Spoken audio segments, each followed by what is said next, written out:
Evolution വഴി നമുക്കെപ്പോഴും ഒരു സോഷ്യൽ ഗ്രൂപ്പിൻ്റെ ജഡ്ജ്മെൻറ്റും അവരുടെ അക്സെപ്റ്റൻസും വളരെ ഇമ്പോർട്ടൻ്റാണ്. 50 മുതൽ 150 ഗ്രൂപ്പിലുള്ള ആൾക്കാരായിട്ടാണ് നമ്മൾ സർവൈവ് ചെയ്ത് വന്നത്. അപ്പോൾ ആ ഗ്രൂപ്പിലുള്ള എല്ലാ ആൾക്കാരും നിന്നെ അക്സെപ്റ്റ് ചെയ്താൽ നിനക്ക് സർവൈവ് ചെയ്യാൻ പറ്റുള്ളൂ.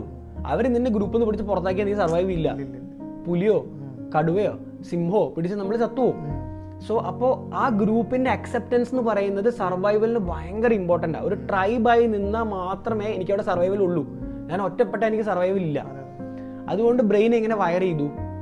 എൻ്റെ ട്രൈബിലുള്ള ആൾക്കാരെ പ്ലീസ് ചെയ്യണം, എൻ്റെ ട്രൈബിലുള്ള ആൾക്കാരെ അക്സെപ്റ്റ് ചെയ്യണം. സോ ഇതേ മൈൻഡുമായിട്ടാണ് നമ്മൾ പബ്ലിക് സ്പീക്കിങ്ങിന് പോകുന്നത്. ഞാൻ പറയുന്ന കാര്യം എങ്ങാനും കോമഡി ആയിക്കഴിഞ്ഞ് ഇവന്മാർ എന്നെ കളിയാക്കില്ലേ, അപ്പം എനിക്ക് എൻ്റെ ആ ഗ്രൂപ്പിലുള്ള അക്സെപ്റ്റൻസ് പോവില്ലേ? ഇതേ മൈൻഡിലാണ് നമ്മൾ പോയി സ്പീച്ച് ഡെലിവറി ചെയ്യുന്നത്. അതുകൊണ്ട് നമ്മൾ ഇതിനൊരു ത്രട്ടായിട്ട് കാണും.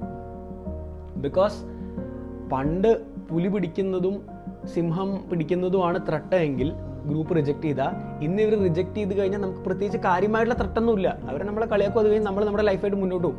പക്ഷേ ഈ രീതിയിൽ ചിന്തിക്കാനുള്ള കപ്പാസിറ്റി അപ്പോൾ ബ്രെയിനിന് ഉണ്ടാവില്ല.